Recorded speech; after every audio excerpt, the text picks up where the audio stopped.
criou o ser humano, depois de ter criado todas as demais coisas, Deus deu ao homem o que em teologia nós chamamos de dons preternaturais.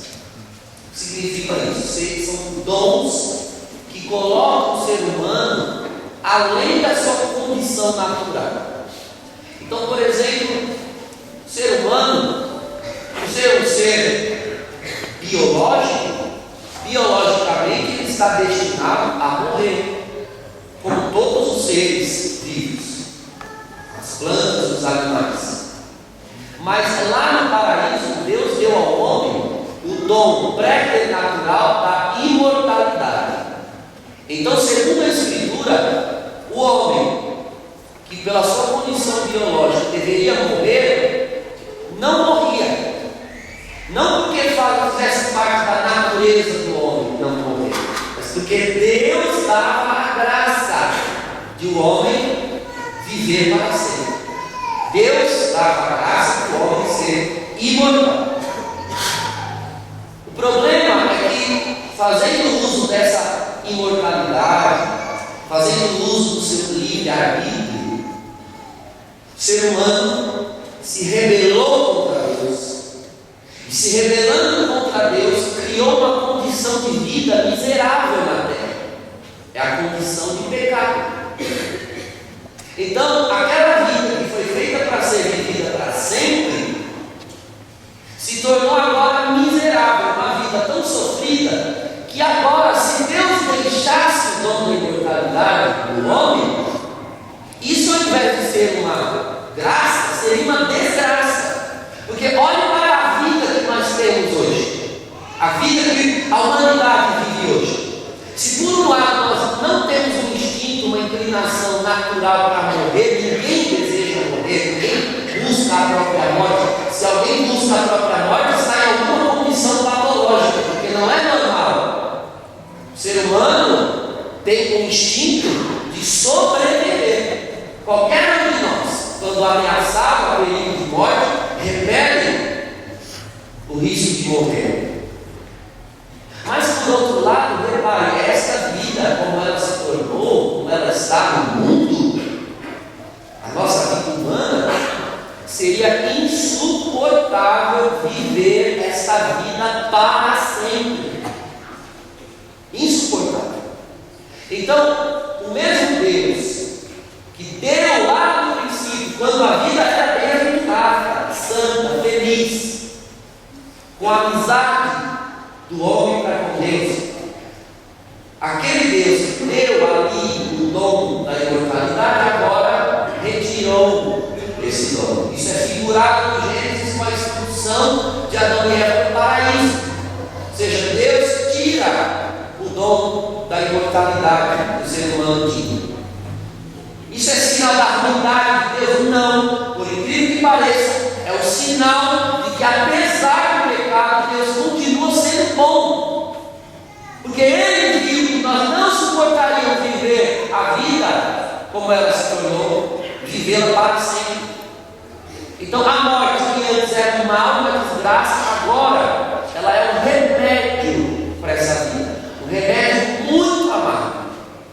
Muito amargo para os que têm que morrer e para os que têm que entregar os que amam a morte.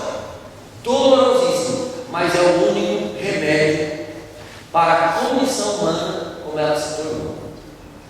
É como um pai que dá uma mesada gorda para o seu filho e dá porque quer que ele viva bem, que ele esteja bem, que é herdeiro dos bens do pai. Mas de repente o pai descobre que ele está usando essa mesada para usar drogas e se tornou um viciado. O pai que ama esse filho, a primeira coisa que ele faz é tirar a mesada, porque o filho não tem condições de usar bem o dom que recebe, os dons que recebe. Por isso Deus nos tirou o dom da imortalidade. Ninguém aqui viverá para sempre esta vida como ela é. Mas, se por um lado o pai que ama o filho lhe tira a mesada, Não basta ele tirar a mesada. Isso é apenas impedir o filho de sofrer. Mas o pai que ama o filho persegue a libertação do filho. Vai atrás de purificar, vai atrás dos meios para fazer com que o seu filho se liberte do vício e assim ele possa receber de volta os dons que recebia. Porque a alegria do pai é poder compartilhar a sua posse com os seus filhos, porque são seus herdeiros. E é isso que Deus foi fazendo depois de Adão e Eva. Deus foi fazendo um caminho de libertação para com a humanidade. Foi fazendo várias alianças com o ser humano, para ver se o ser humano se elevava e voltava à amizade com Deus. Fez uma aliança com Noé, fez uma aliança com Abraão, fez uma aliança com Moisés. Depois não resolvia a aliança com os patriarcas, colocou os reis em Israel, foi pior ainda, porque os reis se corrompiam, salvo algumas exceções, e mesmo os mais fiéis cometiam infidelidades terríveis. E então mandaram os profetas, mas os profetas não eram ouvidos, eram todos rejeitados, perseguidos, mortos. Então Deus disse: bom, quer uma coisa bem feita? Vá lá e faça você mesmo. E Deus desceu ao mundo, se fez homem, e tomou um nome para si, nome que foi já anunciado pelo anjo à Virgem Maria e a São José. O nome do menino, que é Deus, deveria ser Jesus, Yeshua, que significa Deus salva. Esse é o nome de Deus. O nome de Deus não é mais aquele do Antigo Testamento. Não é Javé, não é Jeová, como alguns querem dizer. Não é esse o nome de Deus. O nome de Deus é Deus salva. É a identidade de Deus. É o ato operativo de Deus. Então ele agora morre na cruz. E com isso o pecado é abolido. Como assim? Acompanhe o raciocínio. O que é oposto ao escuro? A luz. Para dissipar o breu, basta pôr a luz no breu. E a mera presença da luz dissipa o breu. Assim também, como vencer a morte? Colocando a vida dentro dela. Por isso é necessário que Cristo morra. Porque se ele assumiu a nossa natureza humana, e a nossa natureza humana é imortal, ou melhor, é mortal, então Cristo morre.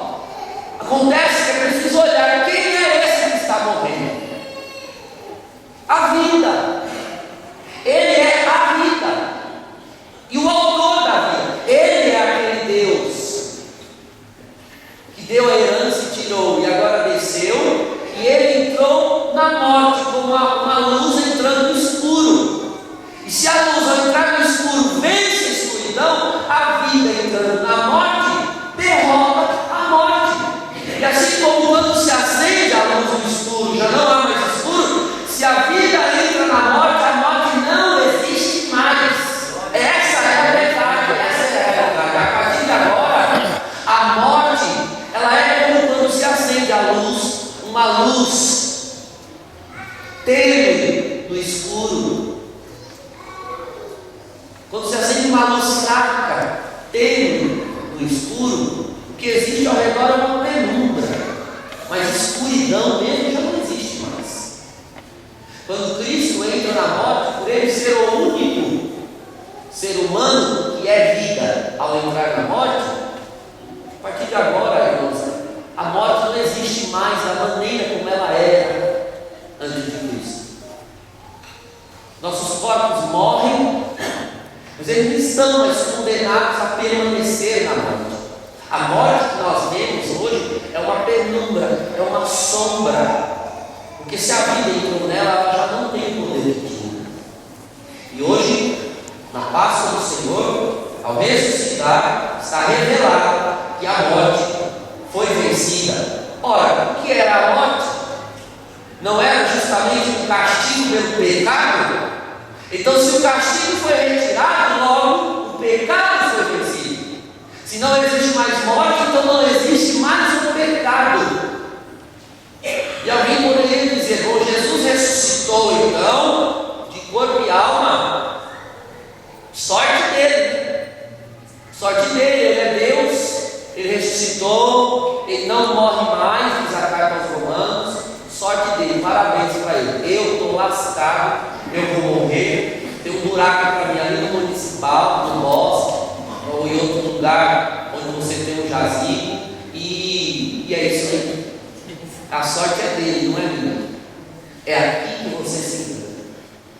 Ele não morreu e ressuscitou para se gabar da vida nova na ressurreição. Ele ressuscitou para iniciar o processo de resgate da morte de toda a humanidade. E agora, aquele que crê no nome do Filho de Deus, diz a carta aos Romanos, ou seja, que Deus salva, porque é esse o nome do Filho de Deus. Aquele que crê no nome do Filho de Deus, e crendo no nome do Filho de Deus, recebe o batismo para o perdão dos pecados.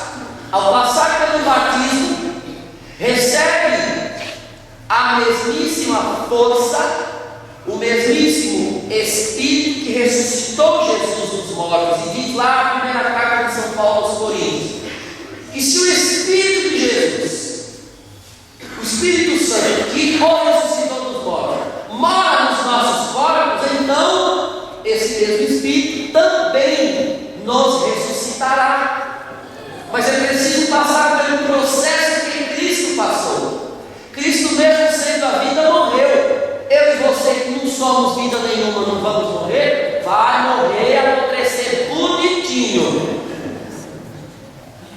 Mas o corpo que morre é o mesmo corpo que é templo do Espírito Santo. E este corpo, habitado pelo Espírito Santo, é consagrado, portanto, destinado à ressurreição futura. E as nossas almas, separadas dos corpos, indo morar com Deus na glória, vão aguardando o dia da vinda gloriosa. O Senhor, Ele não demora a vir, Ele não tarda a vir, diz a carta de São Pedro, primeira carta de São Pedro. Na verdade, Ele está usando de paciência com a humanidade, para ver se a humanidade crê no nome do Filho de Deus e aceita o batismo e vive na condição de pessoa salva. Porque o batismo salva, mas é necessário não perder a salvação, porque eu posso recebê-la e rejeitá-la depois de receber.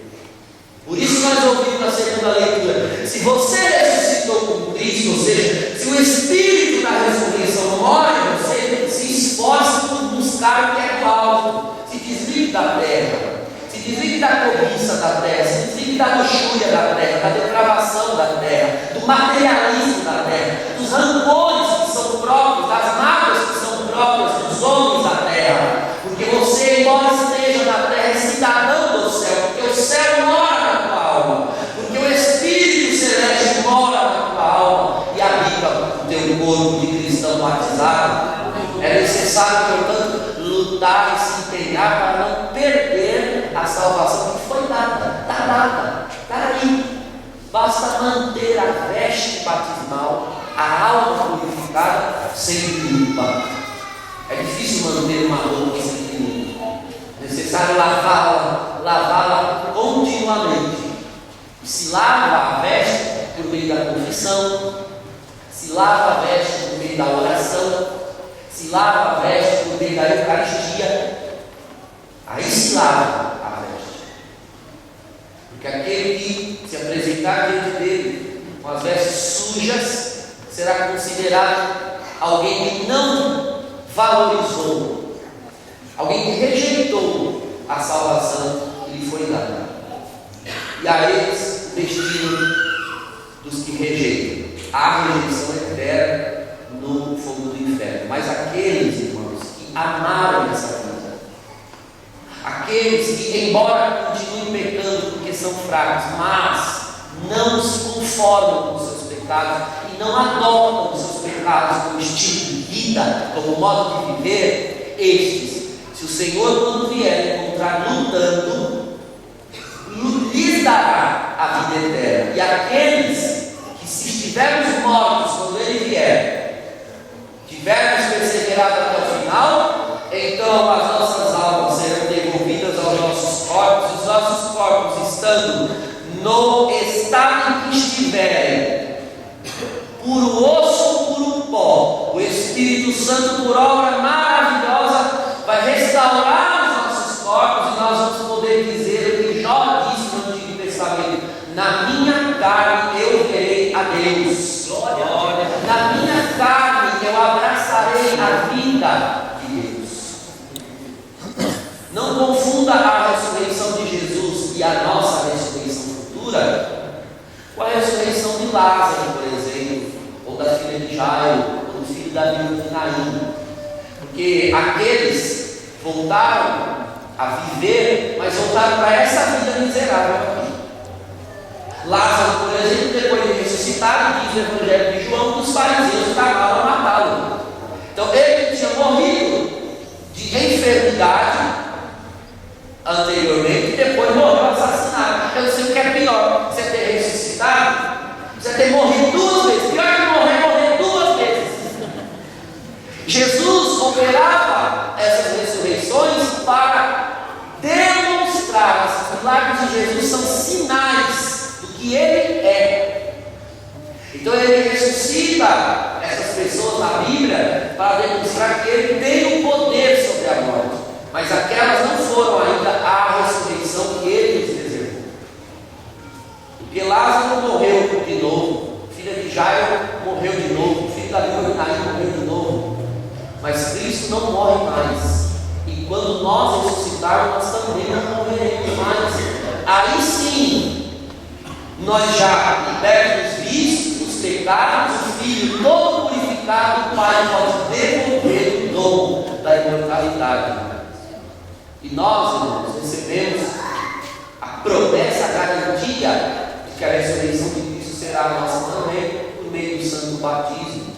O Senhor nos faça crer, perseverar na fé que recebemos no batismo até o final. Quem vai nos ajudar a aprender a ter essa fé é a Santíssima Virgem Maria. Ela nos vai ensinar. Repare que Maria está em momentos fundamentais da vida do Senhor. Dar luz, está ali nas passagens sobre o nascimento. Ela está no início do ministério dele, que começa em Caná da Galileia, e ela bate antes do início do ministério de Jesus.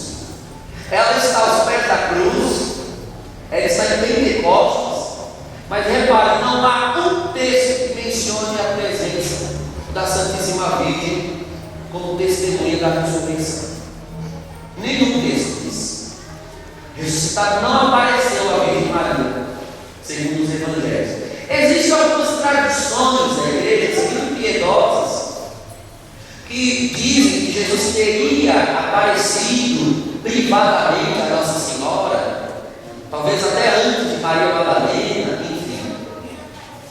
Mas deixa eu dizer uma coisa para você: depois de tanto ler, tanto estudar a teologia dos Evangelhos, eu cheguei à conclusão de que eu não acredito, eu não quero acreditar que o ressuscitado apareceu à Santíssima Virgem, por uma única razão: as aparições do ressuscitado tinham uma finalidade. As aparições do ressuscitado tinham a finalidade de ressuscitar a fé dos discípulos, porque junto com Jesus sepultado, foi sepultada a fé dos discípulos dele. Eles perderam toda a fé.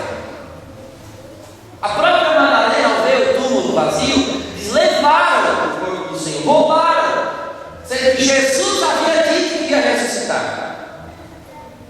Então, se eu, pastor, morrer e estiver mais na cova, pode caçar que alguém roubou. Porque eu nunca disse para ninguém que eu ia ressuscitar, porque eu não tenho poder de fazer isso. Agora Jesus ressuscitou os outros, fez um monte de milagre, disse que ia ressuscitar, e quando o corpo some, eles não acreditam. É diferente. A circunstância é diferente. Eles perderam a fé. Cristo aparece para que eles voltem a ter fé. Quando ele aparece a Tomé, ele diz: Tomé, toque aqui nas minhas mãos e do meu lado, e não sejas incrédulo, mas fiel. Quem precisa ver, tocar no ressuscitado é o descrente e o infiel. Maria não perdeu a fé no Senhor Jesus, por isso ela não viu o ressuscitado, não precisou ver, bastou a ela a fé de que ele voltaria à vida, e bastou a ela ouvir a pregação dos apóstolos para ter fé nele até o fim da vida. A Virgem que perdeu a fé não precisava ver o ressuscitado, e é ela que tem que nos ensinar a crer no ressuscitado, porque nós também não vimos, nós também não vimos, nós também não tocamos, nós não pegamos na ferida. Nós, assim como Maria, estamos aqui na fé dos apóstolos, crendo nos que viram, crendo nos que tocaram, porque Jesus disse a Tomé: bem-aventurados que creem sem ver. E é graças à fé dos apóstolos que nós, que não vemos e não tocamos, temos aqui 2000 anos derramado sangue por meio dos mártires, se consagrado a Deus por meio da virgindade, da vida religiosa, se consagrado a Deus por meio do celibato, assumido o fardo do matrimônio por amor a Deus, servido ao Senhor na obra cristã por amor a Deus. Já parou para pensar que nós estamos dando a vida, nos sacrificando todos por causa de alguém que ninguém viu, ninguém tocou, mas porque nós cremos numa palavra, nós cremos num testemunho. Por isso a igreja nada é se ela não for apostólica, porque nós cremos na fé dos apóstolos, e nós estamos crendo cegamente, como Maria, ela tem que nos ensinar, que ela não vacilou nessa fé, mesmo com o corpo nascendo aparentemente derrotado, que ela se una a nós na hora das aparentes derrotas e sussurre no nosso ouvido: filho, parece derrota, mas não é, creia, vai ter ressurreição. Parece derrota, mas não é, creia, você verá no dia final. Que a Virgem Maria então interceda e nos faça fiéis a essa fé que recebemos. Em nome do Pai, do Filho e do Espírito Santo.